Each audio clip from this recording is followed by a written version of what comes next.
Sandal jepit memakan korban. Niat hati mengusir kucing agar tidak memakan burung.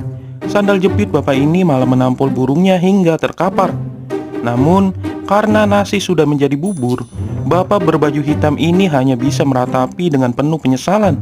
Kasihan si burung.